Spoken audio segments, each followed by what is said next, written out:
There are few relationships more powerful than that of two brothers. A bond shaped in childhood, tested in adulthood, and carried for a lifetime. For Prince William and Prince Harry, that bond once seemed unbreakable. But today, the world sees two men standing apart, their silence louder than any words. How did it come to this? To understand, we must return to where it all began. Welcome to Beyond Fiction. William and Harry were not just princes.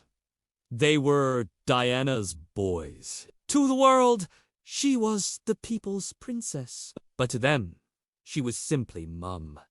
She wanted them to have what she never had inside the palace: walls, warmth, laughter, and freedom. Unlike most royals, Diana knelt down to hug her children, played on the floor with them, and tucked them into bed herself. She took them on rides at theme parks, snuck them into fast food restaurants, and made sure they felt like normal kids. She would often tell her friends, "I want my boys to grow up knowing the real world, not just the gilded cage of palaces." For William, Diana was a confidant. Even at a young age, he seemed to sense her loneliness, often slipping notes under her door to make her smile. For Harry, she was his safe place. His mischievous spirit made her laugh, even during her darkest days. She called William her little man. She called Harry her darling boy. She adored them equally, fiercely, completely. And as brothers, William and Harry adored each other. William was the protector, Harry the joker. They shared bunk beds, played football in palace gardens, and whispered secrets late into the night. At school, when William was teased, Harry would jump to his defense. When Harry was in trouble, William would smooth things over. They were a team. But tragedy struck too soon. In 1997, when Diana died in a car crash, the world mourned. But for William and Harry, it was more than a public loss. It was the shattering of their world. The image of the two young princes walking behind their mother's coffin is etched into history. Two boys, grieving yet forced to carry themselves with royal dignity, side by side, holding back tears. That day, William promised to look after Harry. Harry, in turn, leaned on William for strength.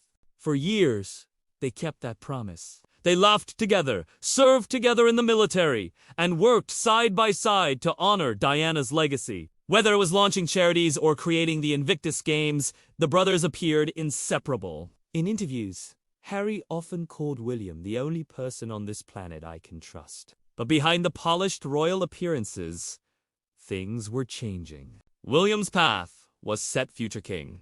Duty first, every step measured. Harry, meanwhile, searched for identity beyond being the spared. The world adored his charm, his openness, but behind the smile was a young man longing to carve his own way. Then came Meghan Markle. At first, William welcomed her, protective of his brother's happiness. But soon, concerns surfaced. William questioned whether things were moving too quickly. Harry, deeply in love and fiercely protective of Meghan, saw this not as caution, but as betrayal. The first real cracks appeared. What followed was an unraveling. Heated conversations. Reports of shouting. Harry's decision to step away from royal duties shocked the palace. William felt abandoned. Harry felt trapped. Then came interviews, documentaries, and Harry's memoir spare a raw account of his struggles, his resentment, his pain. Private moments once shared in trust became headlines for the world. William chose silence, carrying himself with royal restraint. Harry chose voice, sharing his truth, even if it meant exposing wounds.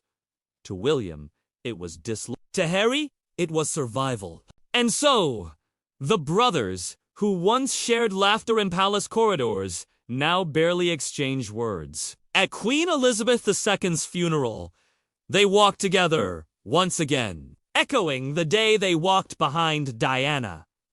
But this time, the distance between them was not physical. It was emotional, almost yet, for all the bitterness, the memories remain. William remembers the little brother who trailed after him, desperate to join in every game. Harry remembers the older brother who once told him, "Mummy would be proud of us." Deep down, they are still those boys. Diana cradled, kissed, and reminded. You only have each other. The world wonders, can that childhood bond ever be repaired? Will time soften the pain? Or has duty, resentment, and betrayal permanently rewritten the story of Diana's sons? Thank you for staying with us. This story is not just about princes or crowns, it's about family, love, and the heartbreak of watching it fracture. If you found this story meaningful, don't forget to subscribe to Beyond Fiction, where we bring you stories that turn scrolling into something deeper.